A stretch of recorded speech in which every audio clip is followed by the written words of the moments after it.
Alright, magandang umaga po sa bawat isa. Welcome po sa ating Berean Room live today. So this is your friend Ensume Baptistimen. At before we start, nag-live na po tayo para po pwede nyo pong ma-share sa inyong wall. At kung sino pong maaabot o makakapakinig sa pangangaral na ito, sa video na ito, ay welcome na welcome po. Bago po tayo mag-umpisa, ako po'y mananalangin para po sa atin. Let's pray. Dakila namin Diyos Ama, makapangyarihan sa lahat. Maraming salamat po sa bagong umaga na ipinagkaloob niyo sa amin sa unang episode ng Berean Room Live today. Ang amin pong pag-aaralan patungkol po sa assurance sa inyo pong salita na may katiyakan. At dito po sa mundo, bagamat walang katiyakan, ang mga tao, ang mga bagay-bagay, ang mga sitwasyon, pero makakaasa kami sa iyo dahil sa iyong salita, ikaw ay tapat at totoo. Pagpalaan niyo po ang oras na ito at maging makabuluhan ang bagong umaga na ipinagkakaloob niyo sa amin, matuklasan namin ang kalooban mo. Sa ngalan ni Jesus, Amen, Amen. Alright, magandang umaga po saan man kayo naroon dito po sa bansang Pilipinas at sa mga naaabot po ng ganitong pangangaral. Ang ating pong programa ngayon ay morning devotion. So mabilis lang po ito. Ako po ay magbabasa ng salita ng Diyos. Pag-aaralan po natin, our main text for today is Hebrews 11:1. Hebrews 11:1. So, good morning po, Sister Faith Faharon. This is our new ministry through online.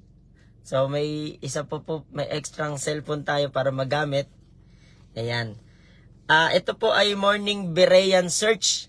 Di ba po sa Acts 17:11, searching the scriptures daily. At sangayon din sa utos ng Panginoon, we should search the scriptures, for in them you think you have eternal life, and they are they which testify for the Lord Jesus Christ. So, ang makapagpapatotoo sa Panginoong Kristo Jesus, walang iba kundi ang kanyang salita mismo, at ito'y ipinasulat po. Alright.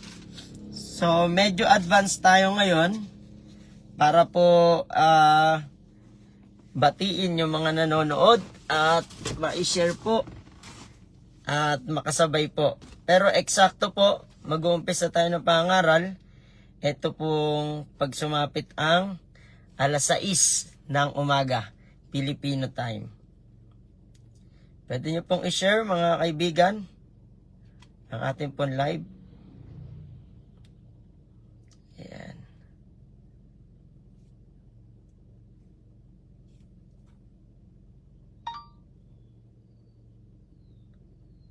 So kahapon, nilinaw ko na po ang layunin ng ating pangaral ay para mapalakas ang mga kapwa natin mananampalataya at para ma-encourage din po ang daily searching the scriptures. Sa Joshua 1:8, sinabi na po yan ng Panginoon sa lumang tipan pa na huwag kaliligtaan basahin ang aklat na yaon, kundi dili-diliin mo araw at gabi upang malaman mo ang dapat sundin na nakasulat dito, at kung magkagayon, papaginhawain mo ang iyong lakat at magkakaroon ka ng mabuting katagumpayan. So napakaganda na pag tayo po bilang tao na sumampalataya sa Panginoong Kristo Jesus, mananampalataya, ay isabuhay natin yung araw-araw na pagbubulay ng salita ng Diyos. Basically, practically, we need to read the Word of God. Kagaya po ng mga sinaunang Kristiyano, pagka sila'y nagtitipon-tipon, ay may pagbasa ng kanyang salita na naisulat. Ano po? So, pag sinabi po nating searching the scriptures daily, ayan, para po sa mga bago pa lamang sa ating program, kaya nga, isi-share natin yun, natin. Live natin ngayon. Nag-alarm.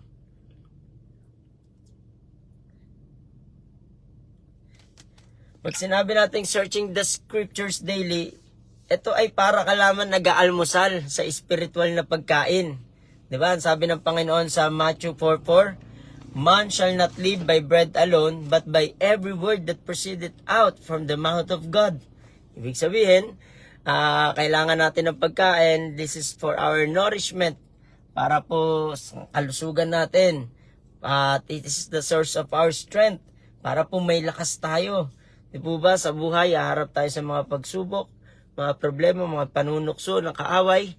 So, ito po ay napakahalaga ang salita ng Diyos sa bawat isa sa atin. So, sa ating pong pag-umpisa, blessed morning din po, Sister Faith Paharon. Ang ating pong pag-aaralan dito lamang po din po sa siyempre Hebrews 11:1. Babasahin ko po, or let me quote this. Pwede nyo rin po itong kabisaduhin as your memory verse, lalo po sa mga bago mananampalataya. Let me quote this to you. Sabi po roon, faith is the substance of things hoped for, the evidence of things not seen. Sabi po sa Tagalog, at ngayon ang pananampalataya ay katiyakan na mangyayari ang bagay na inaasahan. So, basahin ko po sa inyo. Ito po sa Hebreo 11:1. Sabi po rito, ang pananampalataya ay katiyakan na mangyayari ang ating mga inaasahan at paninindigan tungkol sa mga bagay na hindi nakikita. Ulitin ko po, ano po ang pananampalataya na mahalaga at may kinalaman sa ating mga pagkilos, sa ating mga pamumuhay, sa ating mga pakikipagkapwa-tao, sa ating paghahanap buhay, o pakikipag-asawa, o pakikipagrelasyon? Ito po ang pananampalataya. Ang pananampalataya ay katiyakan na mangyayari ang ating mga inaasahan at pinaninindigan tungkol sa bagay na hindi man nakikita. Yun po ang pananampalataya sang-ayon sa salita ng Diyos. Kasi po alam nyo mga kaibigan, may pananampalatayang galing sa kaibigan mo na pinaniniwalaan mo. May pananampalatayang galing sa kapitbahay. May pananampalatayang galing sa ninuno, galing sa mga nanay o tatay. May pananampalatayang galing sa paaralan na meron ka. May pananampalataya na galing sa napapanood mo.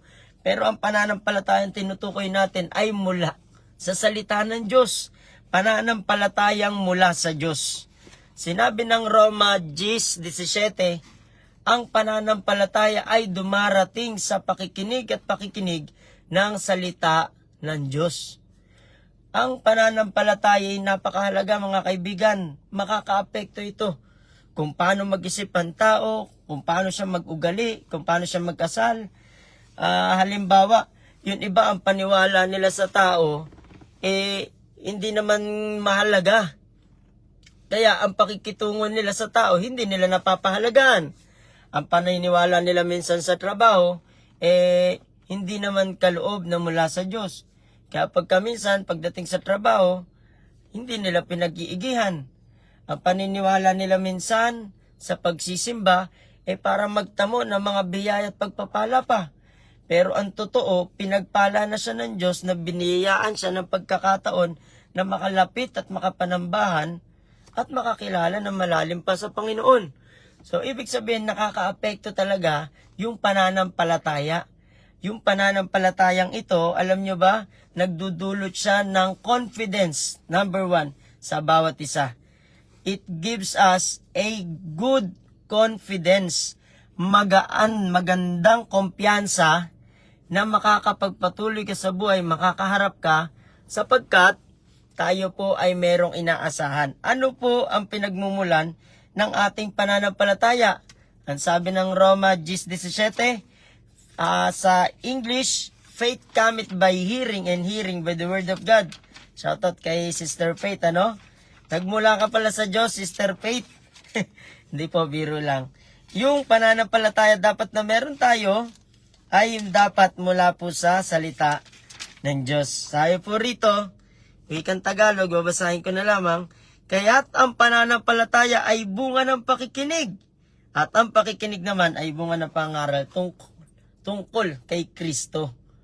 Gamit by the word of God. Kasi po sa Biblia, tinutukoy na Diyos na nagkatawan tao ang Panginoong Kristo Jesus. Kaya po tayo makinig ng kanyang salita at doon tayo magtatamo ng pananampalataya. Ano po ang magiging kahalagahan o epekto, dulot, resulta ng pananampalatayang mula sa salita ng Diyos? Una po ay confidence. Anong klaseng confidence? Good confidence. Mabuting kumpiyansa. Bakit? Sa salita ng Diyos, makikilala mo ang Diyos, makapangyarihan ang Diyos, maaasahan mo siya, lagi siyang nariyan, alam niya yung pinagdaraanan mo, siya po yung tapat na kaibigan na lagi nandyan, ang Diyos na mapagmahal, na hindi ka iiwan, kahit siya'y iniiwan mo, kahit pinababayaan mo siya, yung Diyos na nagligtas noon at tagapagligtas natin ngayon at sa hinaharap, makikilala mo, maaasahan mo, kapag ikaw po sa salita niya ay nakakilala sa kanya. Kaya ang pananampalataya, it gives us confidence. Ano pong sabi niya kapag may kinatatakutan ka? Fear not, for I am with thee. Be not dismayed, for I am your God. Meron ka mapangahawakan na salita ng Diyos para magkaroon ng kumpiyansa at tapang na makaharap. Trust in the Lord with all thine heart. Pagkatiwalaan mo siya ng buong puso, huwag manangan sa iyong sariling kaunawaan at sa lahat ng lakad mo, alalahanin mo siya at idedirekta niya ang iyong mga landas. Sabi rin po ng Psalms 37, commit thy ways unto the Lord. Ipagtagubili mo sa Kanya ang mga gagawin mo. Trust also in Him, magtiwala ka rin naman. At ito'y Kanyang papangyarihin. Di po ba? Napakasarap na malaman na merong Diyos tapat na totoo sa kanyang sinabi, gagawin niya sa pagkatotoo siya nung sinasabi niya yung mga pangungusap niya sa atin sa salita ng Diyos. Kaya dapat po tayo magtamo ng pananampalatayang mula sa Kanya, sa pamamagitan ng Kanyang salita, at sa pamamagitan din ng Kanyang mga mangangaral, kasi po ang Diyos ay gumagamit, nakikipag-usap po siya sa iba't ibang paraan. Gaya po na nasusulat sa Hebrews 1 verse 1. God who at sundry times sa iba't ibang kapanahunan and in diverse manners sa iba't ibang paraan spake in time past unto the fathers by the prophets. Unay siya'y nangusap sa pamamagitan ng propeta. At in this last day, sa panahon natin, sabi po rito, whom He hath appointed heir of all things, by whom also He made the worlds. Sabi rito, spoken unto us by His Son. Nangungusap ngayon sa atin ang Diyos sa pamamagitan ng Kanyang bugtong na anak, walang iba, ang Panginoong Kristo Jesus.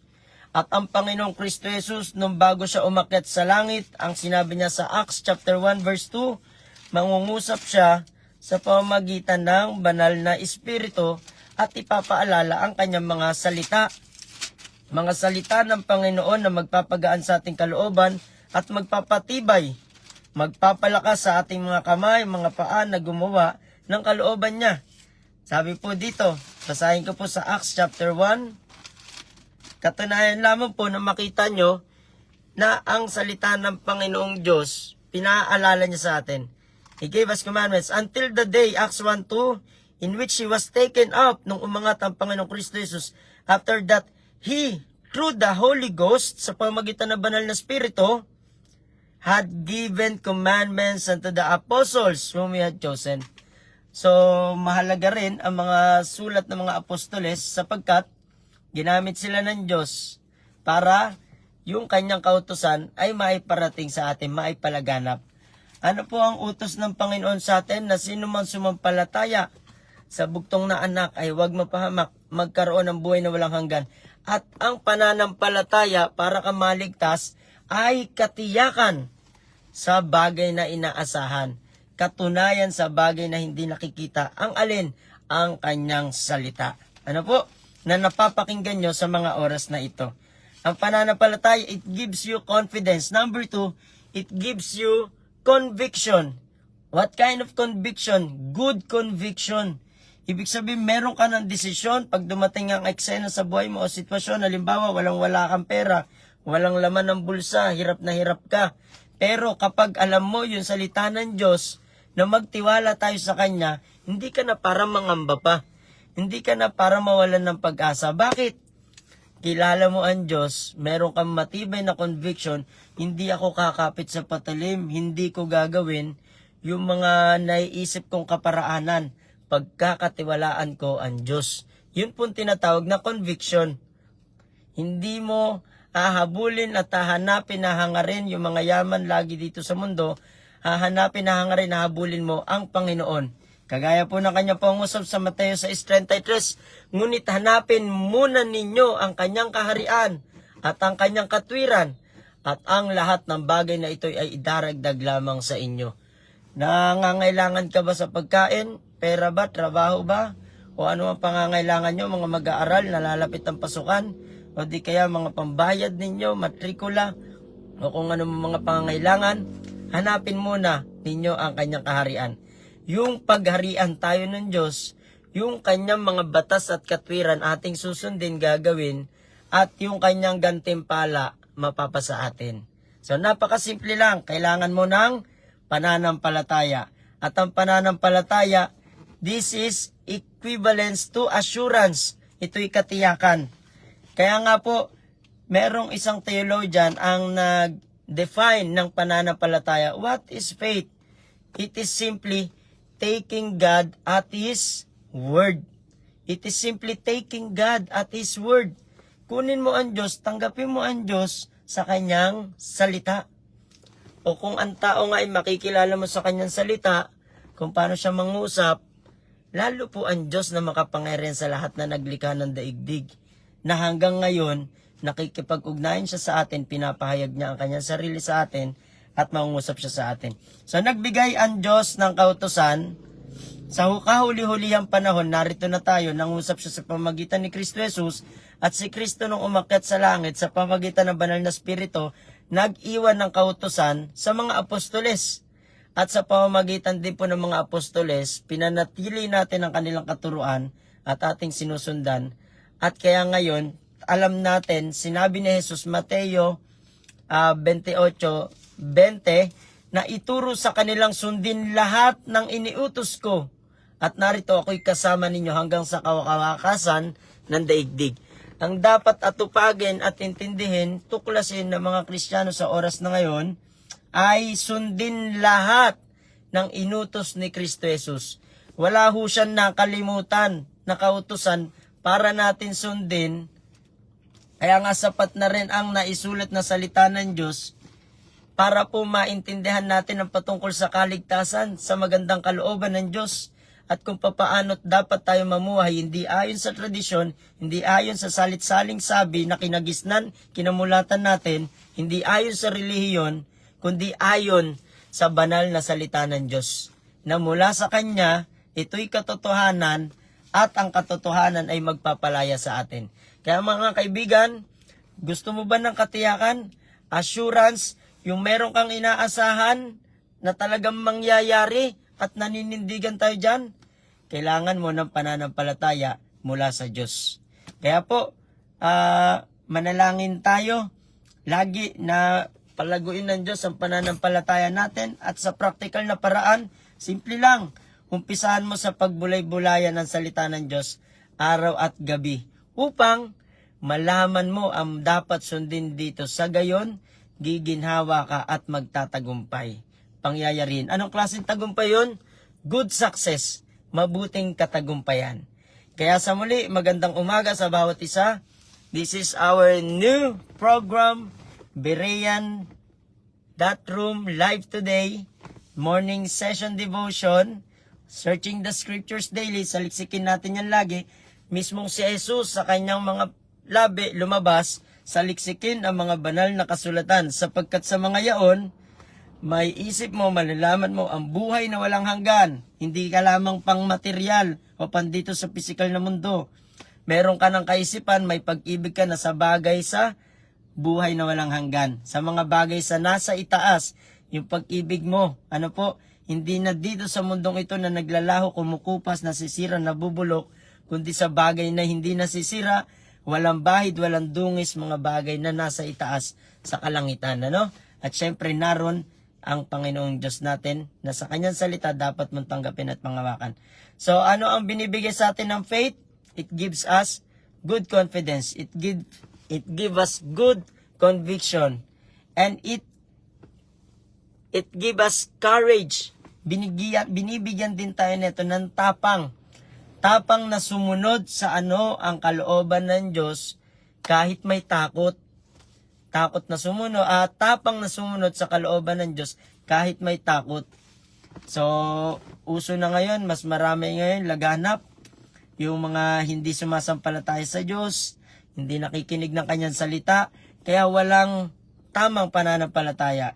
Pero tayo, mapalad ka, dumating sa iyo ang katotohanan, ang pananampalataya mula sa Diyos sa iyong tanggapin, at diyan kahit si Pedro ay nagkaroon ng kalayaan na tinubos tayo sa banal na dugo ni Kristo Jesus, na kung sasampalatayanan mo siya sa iyong puso bilang Panginoon Diyos at tagapagligtas, hindi ka na dapat mapahamak, magkakaroon ka ng buhay na walang hanggan, kapatawaran sa iyong kasalanan, magiging anak ka ng Diyos, langit ang uuwian mo magtapos man ang buhay mo dito, at ngayon matitiyak mo ang kaligtasan ng iyong kaluluwa.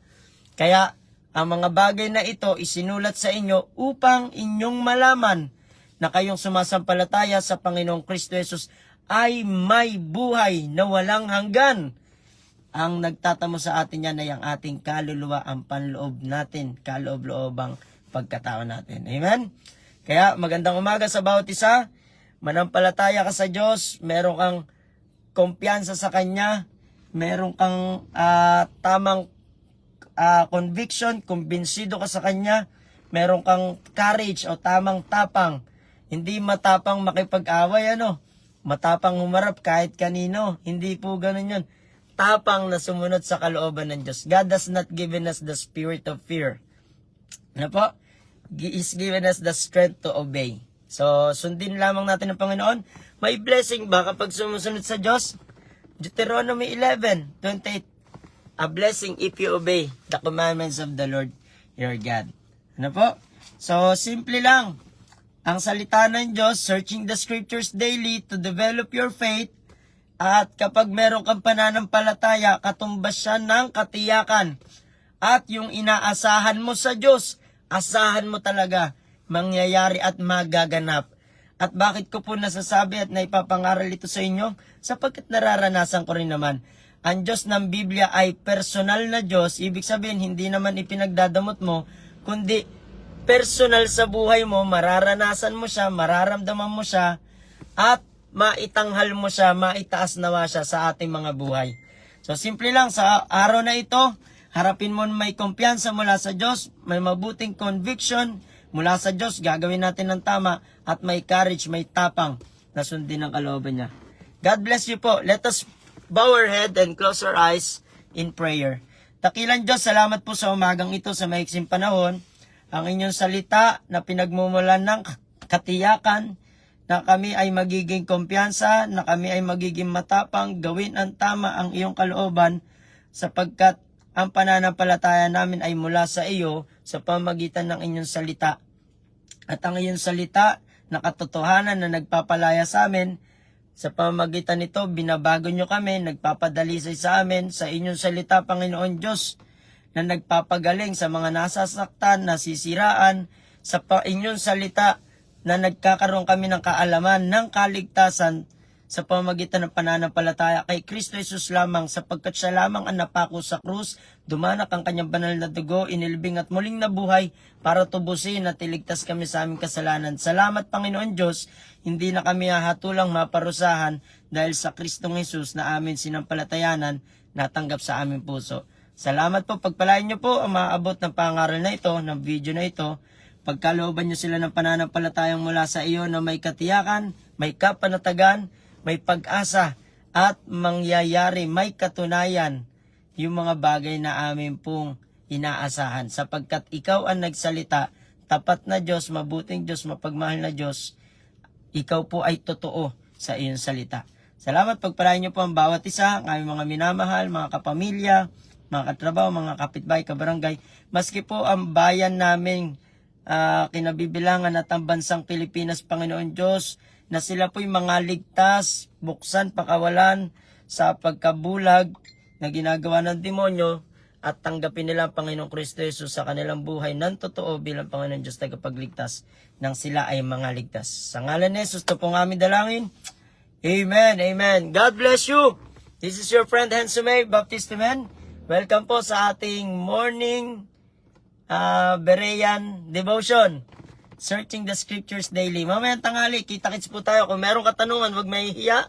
Mag-chat lang kayo, mag-comment lang kayo. Balikan natin yan, mapag-aralan natin. At mamaya, defend the faith, sa Tagalog.